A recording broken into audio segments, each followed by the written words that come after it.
Suatu kali kan waktu di rumah gitu ya, saya di rumah, lalu ada orang yang datang gitu ke rumahnya. Itu saya tahu kan dari salah satu anak perusahaan. Anak perusahaannya Maesa ya.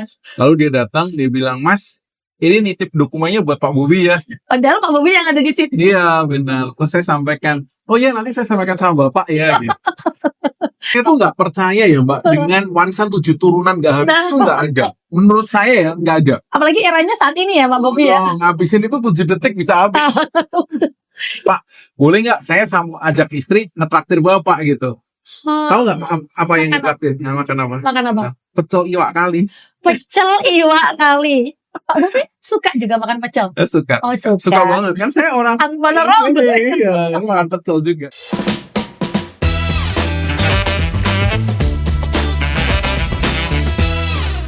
Halo, selamat datang kembali kali ini di podcast Great Talk with CEO Maesa Group. Bersama dengan saya Ersa Tata, dan di episode kali ini kita akan mengangkat sebuah tema lebih dekat dengan CEO Maesa Group, Bapak Bobi Wibowo. Sedikit saya akan menginformasikan kepada teman-teman. Beliau ini adalah pimpinan tertinggi di sebuah perusahaan holding dengan banyak perusahaan yang bergerak di beragam bidang usaha. Tentu ini bukan hal yang mudah bagi seorang Bobi Wibowo untuk menahkodai Maesa Group. Di usianya yang terbilang cukup muda, seorang Bobi Wibowo telah mengambil langkah berani untuk mengambil alih pengelolaan perusahaan yang didirikan oleh orang tua dan melakukan sejumlah perubahan revolusioner. Sebagai putra daerah yang lahir dan besar di Kabupaten Ponorogo, Bobi Wibowo kemudian mengenyam pendidikan tinggi di luar negeri yang tentu ini akan banyak menginspirasi pemikiran beliau. Seperti apa sebetulnya sosok pribadi dari CEO Maesa Group, Bobi Wibowo, dan bagaimana Bobi Wibowo bisa mengelola bekal apa yang dimiliki pula untuk kemudian bisa berani menjadi seorang CEO. Ini dia waktunya, dan selamat datang Pak Bobi Wibowo. Gimana kabarnya? Baik sekali. Luar biasa. Luar biasa. Sehat ya. Sehat banget. Boleh disapa dulu untuk Halo teman-teman yang ada di rumah. Halo. Kita kali ini memang sedikit mengulik sedikit pribadi, nggak apa-apa ya Pak Bobi? Boleh. Oh boleh. Jadi dari awal sih sudah menyepil nih Pak Bobi, sudah bersedia ya. Jadi mungkin saya pribadi atau bahkan karyawannya Pak Bobi ini banyak yang belum mengenal sosok Bobi Wibowo. Nah Pak, sebenarnya Pak Bobi ini lahir di tahun berapa? Saya sangat penasaran sekali. Karena sangat muda ya. Kelihatannya ya muda. Tapi saya lahir tahun 1986. 19. Oh, Iya. beda setahun saja sama saya Pak ya. Jadi sekarang udah mendekati kepala 4 sih ya. Betul. Jadi memang boleh sedikit diceritakan Pak Bobi, latar belakang keluarga Pak Bobi sendiri dari usia yang belum ada 40 tapi sudah menjadi seorang CEO. Memang bagaimana keluarga dan orang tua memotivasi Pak Bobi sebagai seorang CEO? Kalau orang tua saya, tentunya kita itu nggak jauh daripada kehidupan dan pendidikan kita di rumah ya. Saya selalu ingat kata bapak saya. Bapak saya itu punya slogan, iso ora iso kudu iso. Ya, jadi bisa atau tidak bisa harus bisa. Nah, slogan ini memberikan kepada saya inspirasi ya, bahwa segala sesuatu itu harus diupayakan dan harus dicoba. Nah, kalau kita tidak pernah melakukan dua hal itu, saya rasa kita nggak akan pernah tahu bisa nggak kita. Jadi intinya latar belakang keluarga orang tua memang pebisnis. Iya. Pebisnis yang buat harus iso gak iso kudu iso gitu ya. Betul. Jadi bapak saya itu orangnya ngotot ya, harus gitu, harus. Dia mau apapun harus. Gitu. Dan ternyata bisa terwujud ya Pak Bobi. Bisa. Pak Bobi, sedikit boleh pendidikan yang pernah dinyam Pak Bobi di mana saja? Saya SD dan SD di Ponorogo, lalu saya SMP di Madiun, lalu kemudian setelah itu saya pergi ke China ya, di Beijing. Di Beijing. Saya di sana 5 tahun, saya ambil sekolah bahasa, sekaligus saya kuliah di sana.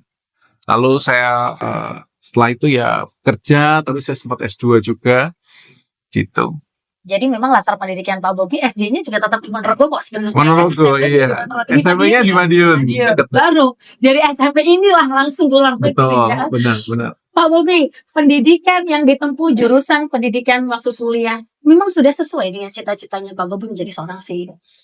Sebenarnya enggak ya. Saya tuh dari kecil, kalau kita bicara cita-cita kan biasa ya. Anak kecil tuh punya banyak cita-cita yang berubah-ubah gitu. Sebenarnya saya dulu tuh awal muasal saya tuh pengen jadi dokter. Dokter.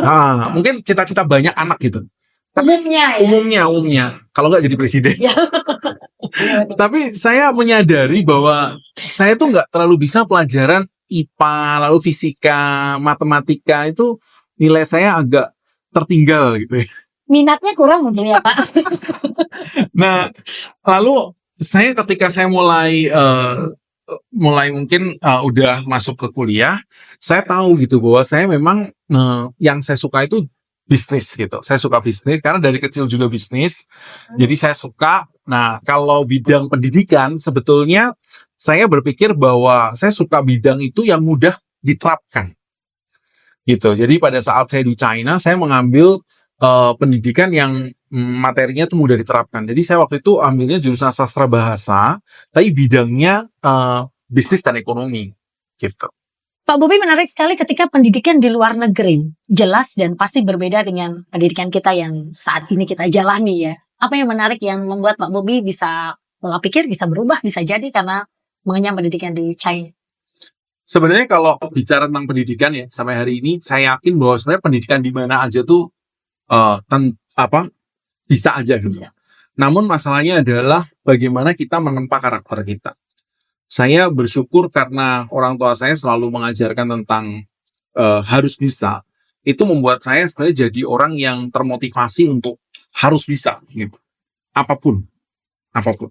Dan kesempatan kadang-kadang kan nggak pernah datang 2 kali ya. Setuju. Nah, ketika kita dapat kesempatan di dalam waktu mungkin bersekolah, mungkin juga buat teman-teman yang lagi ada mungkin promosi mau karir ataupun apa, harus diambil sih kesempatan itu. Karena kalau enggak, ya dia hanya akan jadi sebuah cerita aja gitu atau penyesalan. Gitu. Kesempatan yang hanya lewat betul saja. Betul. Nah, sebetulnya kalau di China yang paling banyak merubah saya itu adalah pengalaman ketika saya bekerja di tahun ketiga saya berkuliah. Jadi Pak Bobi ini kuliah sambil bekerja di sana? Iya, benar. Jadi saya itu kerja mulai tahun ketiga. Jadi waktu saya itu umur 18 tahun ya. Itu benar sesuai keinginan sendiri Pak Bobi atau memang ya harus mencoba, kesempatan harus diambil atau seperti apa Pak Bobi? Waktu itu ada kesempatan bahwa ada seseorang mencari penterjemah yang bisa bahasa Indonesia dan bahasa Mandarin gitu. Nah, terus saya ditawari oleh teman saya, lalu saya bilang ya bisa, saya mau. Sikat ya, ambil ya. Langsung. Apakah ini yang juga membuat Pak Bobi termotivasi untuk bisa mendirikan Maisa Group? Sebenarnya masih agak jauh ya, karena kan waktu itu umurnya baru 18 tahun. Jadi pada saat saya masih bekerja itu, tentu itu menjadi inspirasi ya, bahwa bikin company. Tapi sebelum kita bikin company kan ada ilmu-ilmu yang harus diasah tuh Mbak. Kita kan harus mengasah banyak ilmu negosiasi, ilmu bagaimana kita mengelola perusahaan. Waktu saya punya kesempatan yang bagus ya, saya punya pimpinan atau bos saya tuh sangat memberikan saya inspirasi bagaimana saya bisa kerja. Sebetulnya tantangan yang diberikan itu besar gitu. Nah, tapi setiap tantangan itu menjadi pemacu saya untuk gimana saya tuh harus lompat dari kelas yang saya punya gitu. Jadi bisa kalau mewujudkan. Betul. Jadi kalau ada satu task gitu ya, mungkin ada satu tugas gitu. Saya biasanya, dan waktu itu bidangnya adalah besi. Saya kan nggak pernah kuliah tentang perbesian, saya juga nggak ngerti gitu kan. Terus ketemu sama orang-orang besi lagi tuh, aduh mana saya tahu. Ya jadi biasanya setelah saya dengar materi, saya catat biasanya istilah-istilah saya nggak paham, lalu pulang saya belajar. Gitu. Jadi proses yang memang itu membuat menjadi pribadi Pak Bobi sampai dengan saat ini ya. Betul. Dan itu tidak bisa dibeli dimanapun tanpa dijalani gitu. Benar, harus dijalani. Harus dijalani. Betul. Dan itu bukan instan ya. Dan apalagi di negara orang. Dan benar, itu ya. Pak Bobi ada keluarga lagi di sana atau hanya? Enggak sih, saya sendiri ya. Betul. Saya sendiri sama adik saya sih berdua gitu. Berdua. Jadi memang benar-benar mandiri banget pada waktu itu. Iya, betul. Nah Pak Bobi, menarik sekali ketika ada beberapa yang bertanya atau ada beberapa yang mungkin juga penasaran kenapa tiba-tiba Pak Bobi ketika menjadi seorang CEO dan juga ingin mendirikan Maisa Group. Apa ini waktu itu yang membuat atau memotivasi dan melandasi itu semuanya? Ya, jadi saya tuh pengen kalau kita punya perusahaan, saya tuh suka punya perusahaan yang tentu gak ada orang yang tidak pengen punya perusahaan besar. Pasti ya, semua Setuju lah. ingin ya, setuju banget. Jadi ketika saya kebetulan melihat usaha yang orang tua saya sebagian udah dirintis oleh orang tua saya melihat waktu itu bisnisnya tuh beda-beda gitu. Nah, karena beda-beda bisnisnya dan bidangnya, saya berpikir bahwa kita tuh harus punya sebuah wadah yang bisa mewadahi kita. Apa nih wadahnya? Yaitu holding company. Sehingga akhirnya saya memutuskan untuk membuat Maisa Group Holding Company. Induknya gitu ya. Induknya. Betul. Jadi bukan hanya sebatas mewarisi semata, bukan hanya melanjutkan saja, tapi juga memberikan perubahan besar di dalamnya. Iya betul, karena Harus ya. saya kira kita nggak bisa mewarisi aja ya. Betul. Saya tuh nggak percaya ya Mbak, dengan warisan 7 turunan nggak habis tuh nggak ada. Menurut saya ya nggak ada. Apalagi eranya saat ini ya Pak Bobi ya. Ngabisin itu 7 detik bisa habis. Ibarat kata dulu orang berapa miliar uang sedikit banyak itu tergantung pribadinya. Tergantung, benar. Berapapun uangnya pasti bisa habis dalam semalam aja bisa habis. Jadi kalau kita melihat bahwasanya memang Pak Bobi dari kecil, dari SMA sudah dididik keluarga untuk menjadi sosok yang mandiri, bisa mengambil kesempatan, dan tentunya bisa mewujudkan satu hal yang terkadang dikira nggak mampu ternyata bisa gitu ya. Iya, saya tentu terima kasih ya sama orang tua saya karena mereka sangat menghargai gitu ya. Saya masih ingat sekali pada saat saya waktu itu kan lulus SMP. Lalu saya sebagai anak lulusan SMP tuh bayangin. Usia SMP Iya, 13 tahunan, 14 tahun. Lulus SMP 15 ya. Waktu itu saya bicara sama ibu saya mau belajar bahasa ke China gitu. Bayangin ya, seorang ibu tuh bingung loh nyariin sekolah di mana. Dan ini real story bahwa waktu itu orang tua saya kesulitan mencari sekolah yang bisa mengirim saya ke China. Karena rata-rata harus sudah lulus SMA. Baru betul, bisa. Betul. Tapi saya bilang enggak lama, pasti ada. Saya bilang gitu. Keyakinan dari mana tuh kan pertanyaan ya. Tapi ibu saya tuh bisa yakin dan oke, kita cari gitu. Support full. Betul. Padahal ya mungkin ini apa ya? Mungkin karena yakinnya saya akhirnya membuat ibu saya jadi yakin gitu. Mencari dan akhirnya kita ketemu gitu. Ternyata ada dan bisa ya. Ada.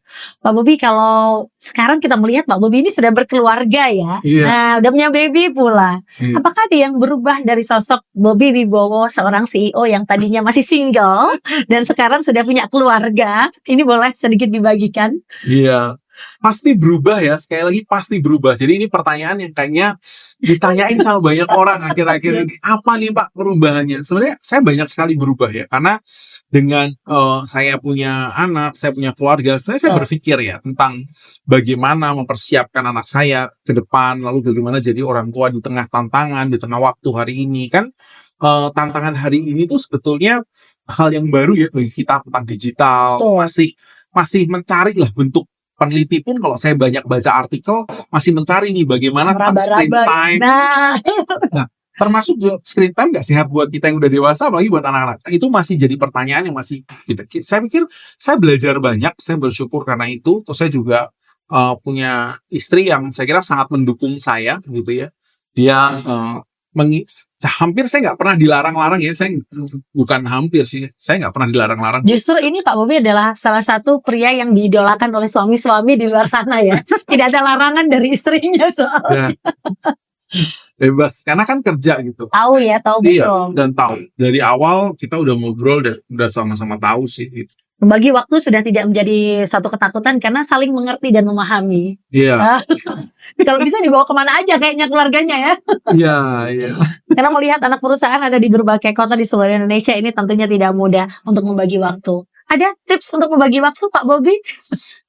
Sebenarnya kita perlu tahu prioritas aja ya, saya kira ya. Karena kan bahwa tanggung jawab saya hari ini kan Maisa Group itu kalau kita bicara ada lebih dari 800 karyawan ya totalnya ya. Tentu kita nggak bisa bilang bahwa saya hanya mengurus keluarga saya gitu. Tapi keluarga saya sebagai saya adalah keluarga Maisa. Semua kita adalah keluarga. Sehingga mereka juga adalah prioritas saya. Sehingga kalaupun dibutuhkan di kapanpun dan di saat apapun saya selalu ada buat semua orang. Jadi Pak Bobi adalah tipikal yang tahu porsi betul ketika ini bersama dengan keluarga, untuk perusahaan, karyawan, tahu tempat yang harus. Ya. Jadi saya nggak membeda-bedakan ini loh. Oh ini waktu keluarga saya tidak bisa diganggu. Ini waktu dengan karyawan tidak bisa mengurus keluarga. Enggak kok, saya bilang semuanya kita jalanin bareng-bareng aja, betul. Nah Pak Bobi, kalau saya boleh tahu, karyawan Pak Bobi sampai dengan saat ini ada berapa Pak? Sekarang sih ya lebih dari 800 orang. Lebih dari 800 orang. Dan ini bisa terus bertambah dan bahkan Pak Masih. Bobi tidak akan pernah bisa mengenali satu demi satu karyawannya. Benar. Nggak bisa. Tapi Pak Bobi, kalau Pak Bobi tidak bisa mengenali satu demi satu karyawan, tapi minimal Pak Bobi tahu lah, Pak Bobi ini sosok CEO atau pimpinan yang seperti apa di mata karyawan. Tangan besi kah? Atau sosok pemimpin atau CEO yang aspiratif atau visioner? Kalau menurut Pak Bobi sendiri seperti apa? Kalau yang paling sering saya sampaikan selalu bicara tentang visi. Visi. Ya, goalnya mau kemana, tujuan perusahaan ini mau dibawa kemana. Itu sesuatu yang selalu saya sampaikan sama teman-teman. Karena saya berpikirnya kan kita ini ada di sebuah kapal atau kita ini ada di sebuah kendaraan yang sama. Kalau kita terpecah-pecah, saya kira kita mungkin kita kan nggak bisa ya jalan menuju suatu goal, tapi kita nggak sadar bahwa kita ini ada di sebuah kapal yang sama gitu. Nah, biasanya saya sering kali bercerita tentang hal itu. Kalau saya kira bahwa saya tangan besi, kok sepertinya sebenarnya saya itu pemimpin yang banyak maunya. Banyak maunya tapi untuk kebaikan bersama ya. Banyak maunya atau begitu kata-kata pertama Pak Bobi ketika hadir di satu perusahaan Pak Bobi, salah satunya adalah target. Goalnya saya mana? Baik, Pak Bobi, menarik ketika Pak Bobi menyampaikan bahwa kita ada di kapal yang sama, kita harus memiliki visi yang sama, berarti harus punya bekal yang sama pula. Betul. Boleh bisa disampaikan Pak Bobi, bekal apa sih yang seharusnya memang harus kita miliki untuk bisa sukses, khususnya bersama dengan Maisa Group? Sebenarnya kalau kita bicara ya tentang bekal, itu yang pertama kita perlu punya keyakinan dan juga bagaimana ketika kita tuh sudah punya keyakinan, kita tuh betul-betul extra effort untuk mengejar atau mengupayakan apa yang jadi cita-cita dan harapan kita. Banyak saya lihat tuh kadang jadi mungkin karena sulit jadi menyerah di tengah jalan. Itu banyak sekali. Jadi saya banyak melihat hal itu. Nah, kalau kita sudah punya tujuan yang sama, sebaiknya ya ayo kita kejar bareng-bareng meskipun butuh effort yang besar ya gitu sekali lagi. Jadi bekalnya adalah bagaimana yang sulit bukan dihindari, tapi yang sulit kita carikan solusi ataupun juga bagaimana kita punya visi yang sama. Benar, betul. Menuju menit-menit akhir Pak Bobi, saya jadi sedikit tergelitik nih Pak. Dari sekian 800 karyawan itu nggak sedikit. Ada nggak sih Pak pengalaman lucu menarik yang sampai sekarang Pak Bobi masih ingat? Ada. Apa Pak boleh? Jadi satu kali kan waktu di rumah gitu ya, saya di rumah. Lalu ada orang yang datang gitu ke rumahnya. Itu saya tahu kan dari salah satu anak perusahaan. Anak perusahaannya Maisa ya. Lalu dia datang, dia bilang, "Mas, ini nitip dokumennya buat Pak Bobi ya." Padahal Pak Bobi yang ada di situ. Iya, benar. Terus saya sampaikan, "Oh iya, nanti saya sampaikan sama Bapak ya." Gitu. Jadi itu real ya, Real. Kejadian nyata yang memang itulah kenapa dengan tayangan ini semoga seluruh karyawan dari Maisa Group ini juga bisa mengenal lebih dekat tentang sosok Pak Bobi Wibowo. Pak Bobi, jujur dari hati yang paling dalam. Seorang CEO, perspektif personal, menurut Pak Bobi sendiri, Pak Bobi adalah sosok seperti apa sebagai CEO Maisa Group? Sebenarnya kalau banyak bicara satu sosok itu kayaknya nggak lengkap ya, karena jadi CEO itu sebenarnya ada banyak peran yang kita mainkan. Jadi pertama adalah kita sebagai leader atau sebagai pemimpin di perusahaan, dan juga harus jadi sosok yang bisa menginspirasi teman-teman, karena kan kita mau membawa mereka dari titik A ke titik B gitu ya. Jadi mereka perlu inspirasi supaya saya tuh mau kemana gitu. Tapi juga yang terakhir jangan lupa bahwa kita tuh adalah teman dan sahabat mereka. Nah, seringkali mungkin ini yang nggak bisa diterima oleh teman-teman bahwa CEO-nya selain cuma nyuruh-nyuruh, tapi juga bisa dilakukan teman gitu. Biasanya jadi ada sungkan gitu. Ada batasan, ada kurang merasa dekat. Padahal bagaimana visi yang sama untuk mewujudkan tujuan yang sama pula. Betul. Jadi sebetulnya komunikasi itu kalau terus kita bangun sebenarnya bisa dilakukan. Cuman baik saya sebagai CEO perlu melompati gelar-gelar tadi gitu ya. Sebagai CEO gitu. Sebenarnya kan kita juga manusia biasa aja gitu. Kita bisa ngobrol, bisa bercanda, bisa ngopi bareng, semua bisa dilakuin.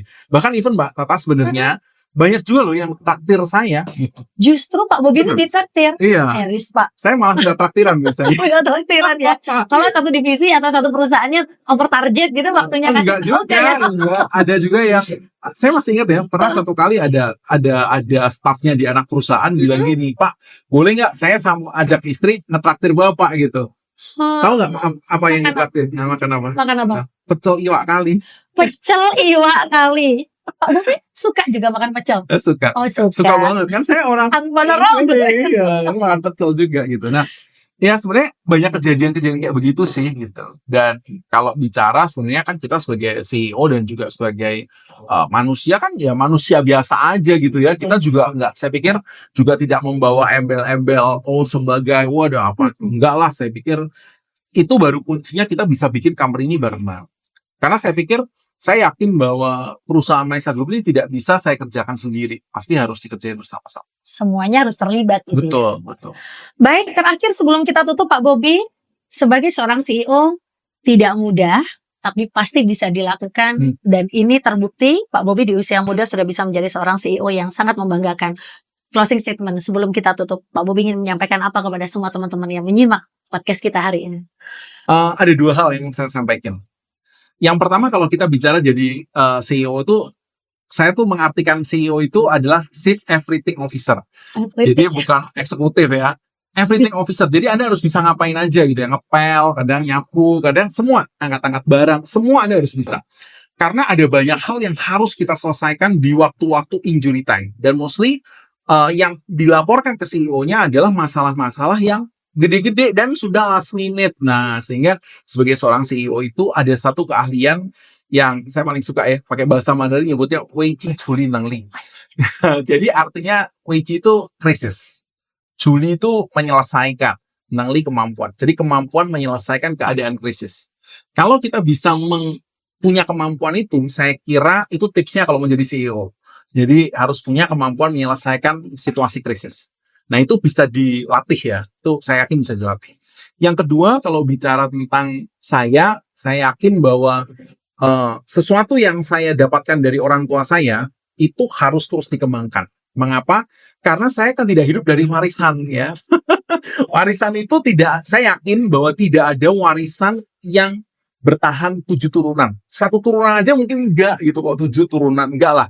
Kalau kita tidak bisa merawatnya, bahkan 1 turunan aja mungkin akan habis di generasi itu. Oleh karenanya, kita harus bisa merawat dan membesarkannya. Tanpa itu, ya semua itu hanya akan tinggal cerita. Saya kira itu dari saya. Terima kasih Pak Bobi. Ini sangat membuat kita semakin lebih terbuka pemikiran bahwa seorang CEO itu ingat, last minute, hal-hal krisis harus bisa ditangani dengan baik. Terima kasih Pak Bobi, sehat selalu. Salam buat keluarga, salam buat babynya dan istrinya juga. Sampai ketemu lagi di episode-episode mendatang. Tentunya semoga sehat dan semakin semangat. Sukses selalu untuk semua yang menyaksikan. Sampai jumpa lagi. Dadah!